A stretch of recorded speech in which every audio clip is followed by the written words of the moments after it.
identity. That's why any time that you have a father, biological father, and a spiritual father who have been delegated by God to give identity. Your biological father gives identity on earth. Your spiritual parents gives you identity in heaven. That's the same father who will stand. That's why Paul was saying in Timothy that Timothy, my son. Timothy what? I stand before you that I prayed for you. We have today the greatest. Nilikuwa nauliza mama moja aliniambia juzi, anafanya police, she's a shahidi. Akaniambia the biggest challenge that they have so far kwa watoto ambao hawana mababa, their majority ndio criminals, wanakuwa kwa crime ya robbery with violence, wao ndio wanakuwa in petty crimes, any crime you can call it. Wakaniambia that is the number one challenge. Listen to this. That's why Jesus, no matter as God said himself, he was God, alimpatia Mary Jesus Christ by inspiration of the Holy Spirit, akapata mimba kupitia Roho Mtakatifu. But Joseph was to be there to be identified as the source. Bwana asifiwe sana. Bwana asifiwe. Children are not supposed to be given identity by their mothers. I know that one is very hard. Bwana asifiwe sana. Children are not supposed to be given, and that's why, let me tell you, anywhere in Israel, from Ammon into Manasseh, the children who their mothers were also in control of them, these are the children who did a lot of havoc. They went against God in many ways. As much as people think that mothers are the one who take children to the church, but the whole truth in Israel, the mothers are the one who misled most of their children.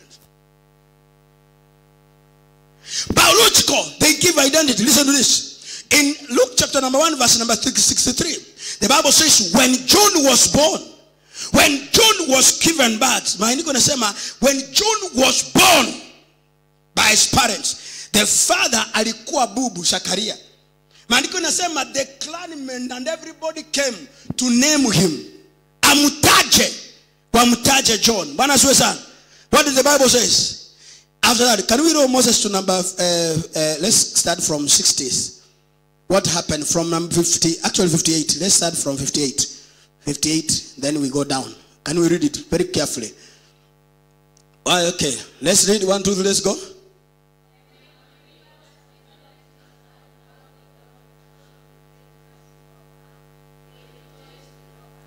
The next verse.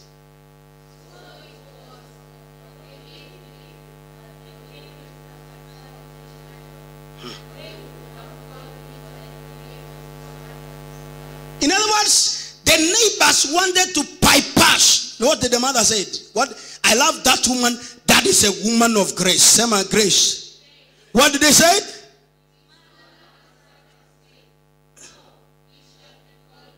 His mother answered that this guy shall not be called after his father.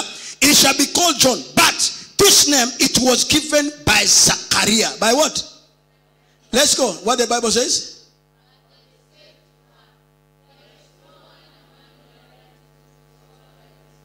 Unasikia? Mapepo ya kuduplicate relatives. Unanielewa? Jesus Christ.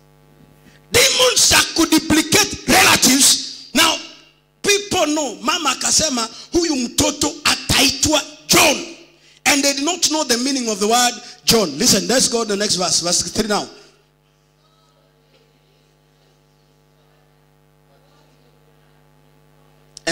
Verse 63.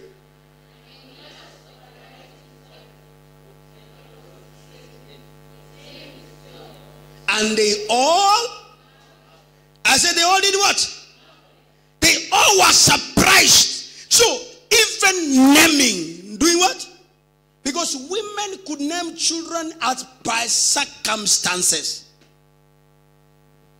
They don't care what will happen for the child after all. They didn't. So biological parents, they give identity. Same identity. Identity. It is the father who knows. Who knows? Listen to this. Leah alipozaa Reuben, maandiko inasema she's the one who named Reuben, meaning that now my husband will love me more That's the name, the maana ya Ruben. Akasema mume wangu atanipenda sana kuliko vile ananipendaga. So akamuita Ruben. That's what the Bible says. But if father, what happened later? After he named the firstborn, maandiko inasema the same Ruben is the one that who went to his father's concubine and slept with them. Listen to that. Anytime that you give the authority, women, they can give birth, they can do everything, but God never gave them an opportunity and even a source. These are very controversial. Especially when you come to the single mothers, single women, in some places of that kind, nobody will listen to you. Why? Because they say you are a controversial. Because they say we are equal. There is nowhere. Women are the last born of God. No. After God created everything on the face of the earth, the last person he created was Asante Mzendobi. Who was the last born ya Mungu? Eve. So last born sio yeye anakuaga na say to anajaribu. That's why I tell women, when you pray, God listens faster than this when the other people pray. When men pray, God really takes some time to listen. But if a woman pray, women who are called by God's name and they really desire to pray, when they pray, God listens faster. Why? Si unajua wale wako na last born hapa. Si unajua hiyo? Last born yakiongeaga unaweza simama? Nauliza, unaweza simama? Listen to this. Identity. Listen. There is one woman that's called Rachel. In Genesis 5 verse 18. This woman was naming a child after she was giving birth. What does the Bible say? When she was trying to name his child, when this woman was trying to name the child, a father called Jacob came and said, no, this woman shall not call my child. He will not call him that Benoin. This child will be called who? Can you read it loudly what the Bible says?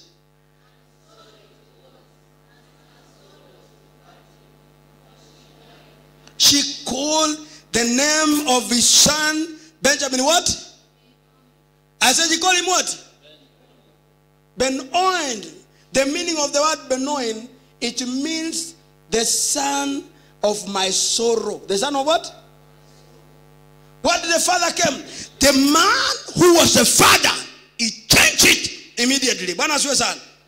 Ndio unaona hata kabila zingine watu wakioanaga wanagawanaga watoto. Ati huyu anaitwa nini Kibranget, huyu anaitwa Ondieki Njukakota, huyu anaitwa, yani they started dividing children among the tribes. Unajua hivyo? But in the real sense, a father is the one that who gives identity. Gives what? I say the one who gives what? Is the one that was supposed to give identity to the children. Because identity crisis that we have. When I say in America right now, 70% of the Americans who have given out their children, wamezaa out of wedlocks, most of them single mothers, and almost 80% to 90% in American jail cells, zote, they are habited by those black people who have given out their children. And the reason why they love Democrat Party inawatetea wamama wale wanazaa bila wababa na wanachukua watoto, wanasema ni waza watoto wanarudi wanakuwa criminals. Even in America, they have already go and search the statistics in America. Now listen to this. Another thing is, you must understand that when a father who gives the identity is the one that who shows the children on how to worship. If you are not careful, the Bible says in the book of Genesis 22, when you start reading verse number 3, Isaac and his father Abraham, they went to worship God. They went, Isaac and the father. So it is a father that who directs the way of worship in the family. Bwana asiwe sana. Bwana Yesu asifiwe. Rachel aliiba miungu ya baba yake akabeba. Na unaniambia angezaa watoto hao wote, si angewaambia waabudu miungu ya baba yake? Excuse me. Biblia inasema, you know what Reuben Jacob said? Wakati Reuben yani Laban anakuja kutafuta miungu zake, alisema anybody ambaye atapatikana. Unajua what did Jacob say? Jacob alisema anybody atakayepatikana akona hiyo miungu na akufe. So Laban was a very ruthless old man ambaye hana adabu. Maandiko inasema aliingia straight hema kwa hema, akaingia hema ya Rachel, akamwambia Rachel, akamwambia my father, I am on my periods, I can also. Mzee akasema, have you seen those wazee hawana adabu? Akamwambia stand up at you in your periods, stand, because this woman kumbe alikuwa amekalia hiyo miungu ya that lady. She was very very demonic. Amekalia miungu ya baba yake, anajifanya akona period, and she was pregnant. Now baba yake akamuinua. Sijaona baba mukatiri kama Laban. Sema haleluya. Baba mbaya kuliko mwenye ati anapenda. Unajua kuna hiyo pepo ati kuna watoto wa baba, kuna watoto wa mama. You know, boys are for guy, for mama, girls for baba. That is nonsense. Hii juzi unaona ati msichana analala na baba yake, whether it is true or not true. Lakini hata hapa Nakuru nimeambiwa kuna wengi wako hapa, baba amezalisha. What is that, Mzendugu? It is because of the identity crisis. There is a level that the parents are, because they are demonic of shame, that are following the fathers and they are following the mother. They want to shame both of them. Maandiko yanasema Reuben akaenda, yani Laban akaenda akamuinua. Alipomuinua akapata miungu, akasema, akaambia Jacob, and Jacob had already spoken, whoever shall be found with the gods of Laban, helped him die. Do you know what? After this woman gave birth his last born son, that was Benjamin, she died. Alimtoto alitoka na huyu mama akakufa. They died, both of them. You can imagine an identity crisis. Because every time, if you are not very, very careful, the devil will take advantage of the children. And that's why we are coming in as a generation that is going to take back the fathers back to their sons. Say amen. Say amen. Can you read the book of Malachi chapter number 4 very quickly? Read Malachi chapter number 4 verse number 6 quickly. Malachi chapter number 4 verse number 26. Verse 6, sorry. Malachi 4:6. Listen, can you read it loudly? Can you read it, all of us?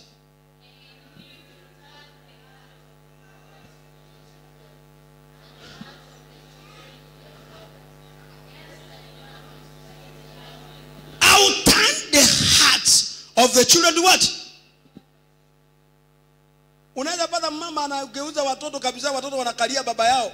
Even when the children raise their hands to fight their father in the name of the instigation of their mothers, that is a curse that will never go under. Do you know that? It's a curse that enemy will never allow you to enjoy, because every time we must understand, tuelewe kwamba every single moment when we are talking about fathers, a father is a source, is a foundation, is the one that will keep identity. Bwana asiwe sana. Singegoja ati niamka asubuhi sasa mke wangu atikendi amebeba mtoto miezi 9 alafu akuja amuite Njoroge wa Tiongo. Ilikiwa when I'm still alive. Alafu zikuja upige makofi kwa hospitali. No. Because any responsibility, no. Who tells you? People may tend to think that children belongs to the mother and because the mother breastfeed them. But let me tell you, identity crisis in the whole world is as a result of the fathers who does not know exactly what they are doing. That's why we are living in a society whereby people have forgotten wamekataa kuelewa. Listen to this. Now write down the second, the third father that I did not tell you. The third father. The father in Christ. Father in what? Andika chini tafadhali, because I will take you through again in the next time when we are doing the father in Christ. This father in Christ is the one who showed you the ways of Kristo. Huyu aliyekuongoza katika njia za Ukristo, akakuintroduce kwa Yesu. Bwana asiwe sana. He may not be necessarily your spiritual father, but it is a father that introduced you. Unanielewa? Nani aliyekujulisha? Nani aliyekuamrisha kwamba kuna Yesu? That's a father. That's a father in Christ. Another one is called a spiritual father. Now this is a most important person. is the one that is responsible for you here on earth, and is the one who is responsible for you here even in heaven. Spiritual fathers are the one who have the strength and the capacity that who can speak. Simon, who was in the temple, and the spiritual father was Jesus Christ. Maandiko nasema when Jesus was brought in, because alijua wazazi wake, wakati Yesu alipoletwa, Biblia inasema ya kwamba alisema now the servant of God can die. The servant of God can do what? I have seen the Messiah. I have seen a Savior. I have seen. There's a one we call father in the ministry. That one you may not know. That is only known by all the preachers like us. There's another one we call a substitute father. A substitute father, you should give him his honor. It's the one who came in when your father was a drunkard. When your father drove your mother out of their home. A substitute father can be your uncle, can be your guardian, can be your grandmother. You don't call him a mother, you call him a substitute father. Bana Zwezan. Huyo msendubi naye lazima umpe baraka zake ndio experience baraka zile unahitaji. A substitute father. Hiyo ndio watu wanasahau sana. Mtu alikusaidia umetoka from primary wakati mama yako amefukuzwa ama ako barabarani. Hata baba wa kambo. Sasa ubaya wengine wanaangukiaga baba wa kambo wanaacha baba original. I'm sorry to quote Margaret Wanjiro, ana disconnect watoto kutoka kwa kamangu. Even if hata amekuliwa jigas, he is a father. That blood runs through that kid. No, that blood you can never disassociate it. That blood is there. It's there. So when you get problem ni wakati, especially watoto wa kike wakipata substitute father, wanasawigi baba yao original. One pastor juzi ameniambia last 3 weeks ago, aliniambia mke wake mama yake aliolewa na yeye akaenda kwa nyumba nyingine kwa mwanamke mwingine. Yani wakaenda kama bibi ya pili. Alipoenda katika bibi ya pili, mama huyo wakalelewa na huyo baba wa kambo, wakakua, wakasoma, wakamaliza shule. Sasa wakati wa juzi huyo mama ametoka mwenyewe akaenda kutafuta baba yake. Akaenda kumkuta huko mbali Kitale Matunda ndani. Akamkuta ndani ya matunda ndani mzee. Ati alipokuta huyo mzee alimwacha mtoto akiwa 6 years. Now the lady is 30 something years. Si nimeona hata juzi kwa gazeti. There is one Philip Ocheng, a writer, amesema amepata mtoto wake after 54 years. Alizaa America na akaachana na akakuja Kenya. Let me tell you, that blood that runs through that, it will never die. I say it will never die. I say to a substitute father is also very important. A substitute father. Mzendubi. Anko yako aliyekushika mkono wakati mama yako alikuwa na mahangaiko hata ajui kitu. Akakulipia school fees peke yake. Unafikiri school fees mama yako angeweza peke yake alipe? Wakati kuna shida shuleni anakushika mkono, anakupeleka kwa niaba ya baba yako, anakufikisha shule. Even that stepfather is very important. You need to bless him. I say you need to bless him. I say you need to bless him. Tuna kisasi ambacho kiko very ungrateful. Akipendi shukurani, kinapenda lawama. Another one, verse number 7, father. Number 7, father. Iliwaambia number 6 was father in the ministry. Amukuandika. Number 1 was a heavenly father. Number 2 is a biological father. Number 3 is a father in Christ. Number 4 is a spiritual father. Number 5 is a father in the ministry. Number 6, a substitute father. That is, I'm saying, is your uncle, your guardian, your stepfather, any other father. Those ones they demand. Number 7 is father-in-law. They call them father-in-law. Yani baba wa sheria. Baba wa nini? Ongea na mimi vizuri. Baba wa nini? Baba wa sheria. Hambishani na yeye. Mukikosana, You don't argue. Do you argue with your father-in-law?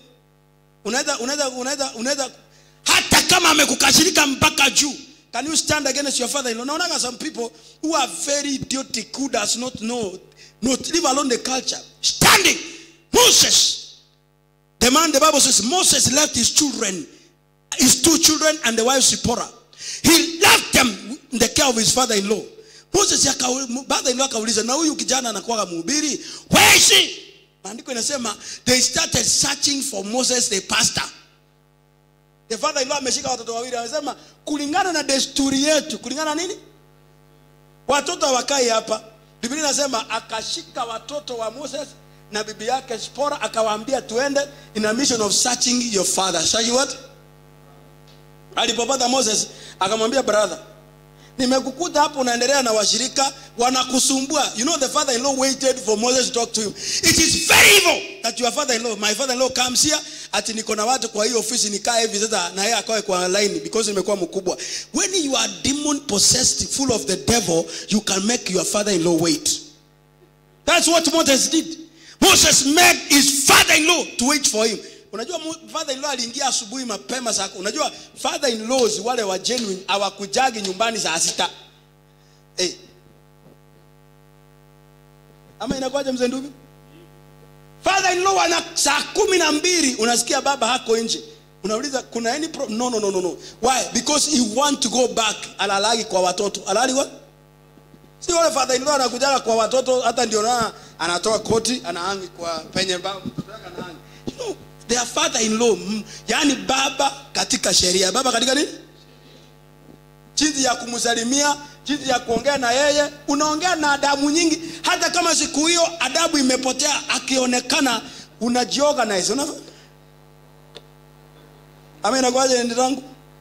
Unakuwa na mipango. Uzungukaji. Father-in-law na mother-in-law wakipitaga, you are very careful. In fact, from where I come from, mother-in-law hawaingiagi kwa nyumba, wanaingiaga nje, wanakaa nje, they don't ingia nyumba ya watoto.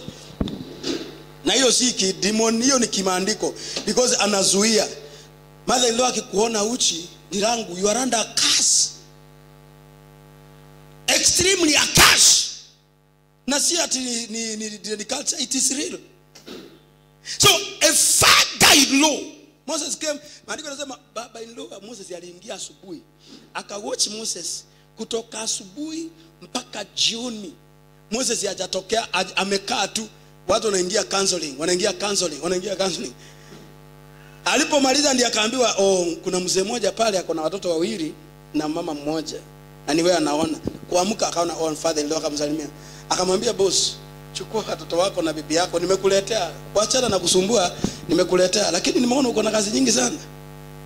Akamwambia, hii kazi unajipea, si utakufa haraka, hata ndio sababu umeabandon bibi na watoto. When you have a very genuine father-in-law, he gives you proper and a good advice to take care of your family. Akamwambia, sasa kile naona, do you know the advice Moses kuchukua wazee 70 kugawa roho yake kwake, it was an advice from his father-in-law.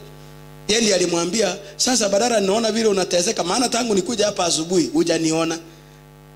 Uko busy na washirika throughout. Na washirika ndio walikufanya hata usione Kanani.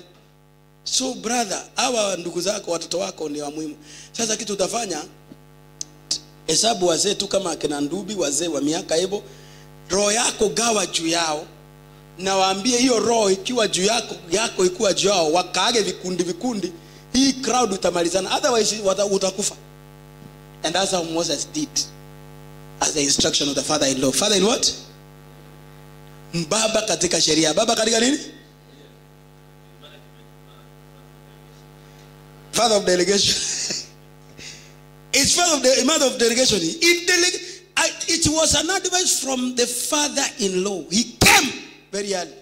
He came. And you know what? The children of Moses disappeared in the horizons because they never went to the ministry, even as he was a man of God, a man who God loved so much. But his children never went to the ministry. And that's why sometimes, even kuna kipindi, ukionaga pasa anakuwa mkatiri, watu wanaonaga pasa ni vurugu. But ukweli ni kwamba, even when he's taking care of his own children, you know what? People want their children to be taken care of, but the pastor's children be neglected. That's what happened to Moses. That's what happened to him. As great as Moses was, as big as Moses had a ministry, but they had one problem. They never had time with the children and the wife. In fact, the first time they got married, that was all. Another one. The father in Christ. These ones are normal people. The father in Christ. Kuna father in Christ kwa mfano wazee wale wa zamani. Wale ambao walitulea kama akina Bishop Eli. Sasa these are father in Christ. Yani ni wazee. We may not, but we owe allegiance to them 100% because these are the people, not only that introduced us to the ministry, but these are the people who gave us the grace to understand what is happening within our spiritual life. Another one is the father in the movement. Father in the movement, hawa ni wale waliokuwa wazee pia kama akina Kayo. We don't, when we see akina Dr. Joe Kayo, my friend, we cannot experience and enjoy ministry in Kenya by any standard without their movement, who came, rescued their life against a tide. Our Catholics who are very strong. These are the men we call the father in the movement. Wale wazee waliosimama kidete na wakapigana mpaka Kenya katika sehemu za kiroho. They are the one who are called the pioneers who broke the ground. They broke the ground. How do they break the ground? Listen to this. This one, they are very, very, very important. And also, the last one. Tell me the last one. Please tell me the last one. The last one. The father in the movement is a father in Christ. Number 3, niliwaambia ni father in Christ. But there is a father in Christ in the movement. And also there is a father in the faith. Where Paul was telling Timothy that my son Timothy in the faith. Now the last one is a father, the last one.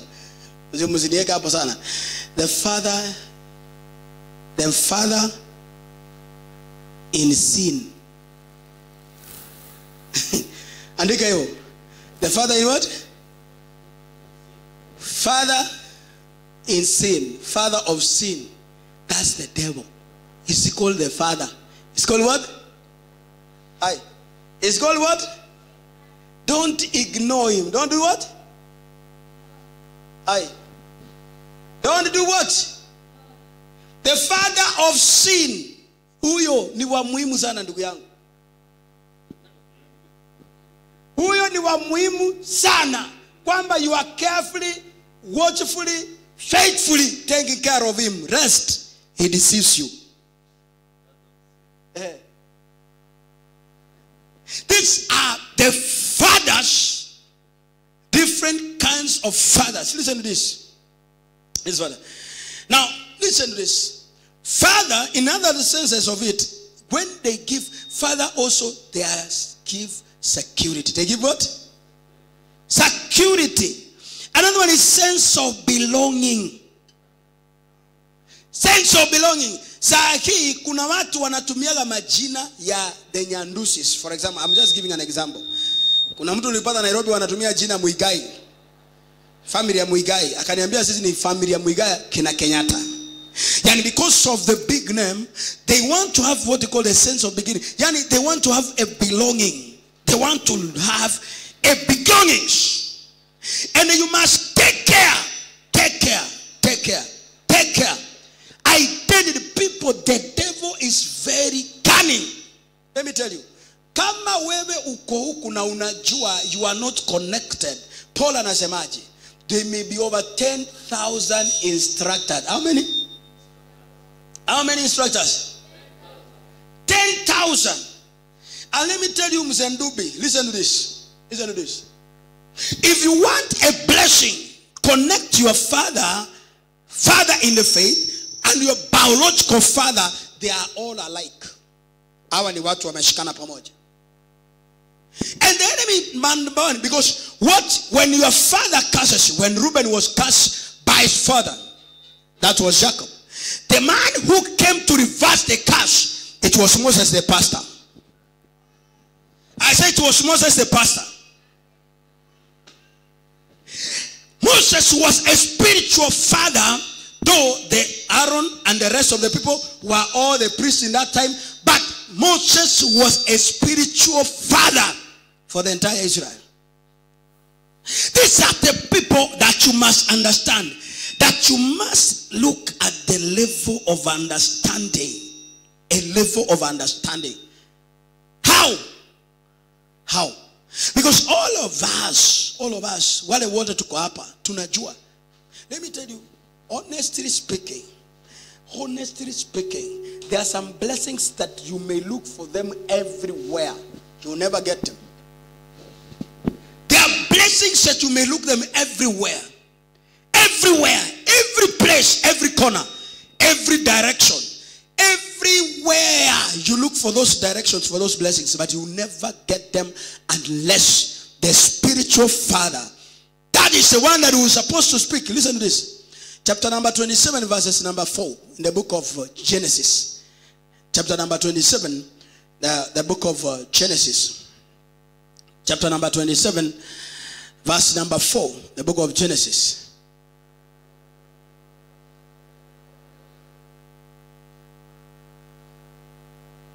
What does the Bible say? Please, can you read it?